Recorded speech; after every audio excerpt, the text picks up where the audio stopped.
we'd see less of these if we just spent more on these. They didn't waste any time, did they? Environmentalists are already blaming global warming for the rash of tornadoes in the South and say it's reason to rush more spending on green energy initiatives. Jonathan, are they right or are they wrong? I think it's unbelievably offensive, Cheryl, to use this terrible tragedy, lives lost, billions of dollars in damage, as a justification for wasting more money on green social spending.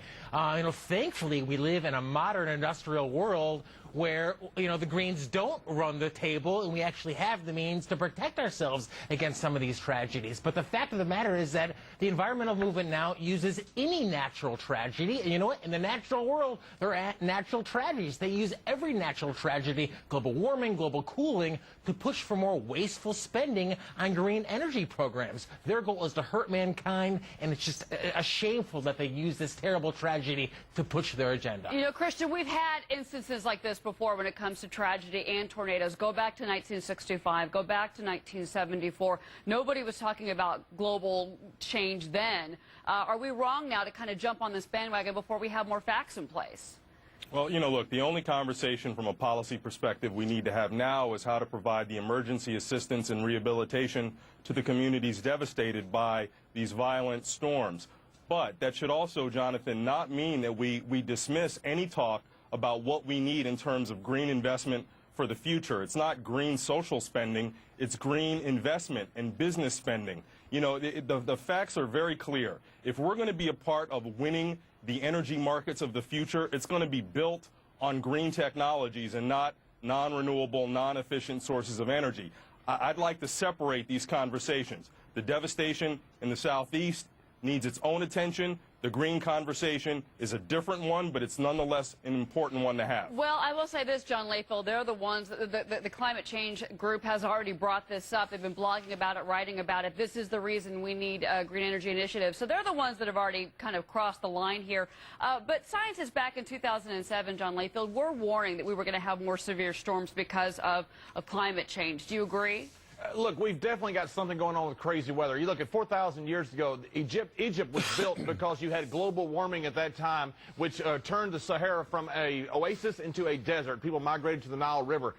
Things like this have gone on. Don't know if this is an earth cycle or it's exacerbated by man, but Christian is 100% correct. We need to separate this tragedy from what we can do. Every megawatt of renewable energy creates 20 long-term jobs done by private enterprise. Throw out the subsidies. Jonathan, I'm with you. Throw out the subsidies. So they say, let's have cash for clunkers. Wayne tells you to be quiet every week. Natural gas. We have enough natural gas to supply every car in this country for 300 years. We have zero energy policy. John, the only developed country in the world. John, you could smoke all the natural gas in this country, John. We're still going to have tornadoes. We're still going to have hurricanes. We're still going to have tragedies. It's going to make no difference. It just hurts mankind. Well, look, guys, Wayne, there's no denying that what has happened in the South this week has been absolutely horrific. Having said that, is it really the appropriate time to bring up the issue of green energy alternatives, which, frankly, are still decades away? We can argue about it all we want, but we're 20 years away from any meaningful change. Well, I happen to agree with Christian and with John Layfield. You've got to separate this. One has nothing to do with the other. Even the American Geophysical Union, their report even says that you can't make any connections here between green energy or anything like that and what's happening in tornadoes and stuff like that. It's a totally separate thing. And if you want to talk about the tragedy, talk about the tragedy. If you want to talk about alternative energy, talk about that. Well, I didn't bring it up, but I will tell you this, Jonathan, that, if you look at what caused the tornado, there are so many factors that go into it. And I'm no scientist, I agree, but you've got to have strong jet streams, warm, humid atmosphere, wind shear, and then a cold front. These phenomenons have happened before. 40 years ago. Of course. And Cheryl, and I'm no Janice Dean either, but something tells me we've always had tornadoes. We're always going to have tornadoes. But that's how the environmentalists push their agenda. They say, oh, let's push cash for clunkers. It'll be good for the environment. Who knows? Maybe some of the storms, maybe some of the terrible, hurricanes we've had won't happen. That's how they push the agenda. It's agenda that's damaging to humankind. Forget the economy. Forget our environment. It's terrible for humankind in the long run. run. You know, Christian, 20 seconds left with you.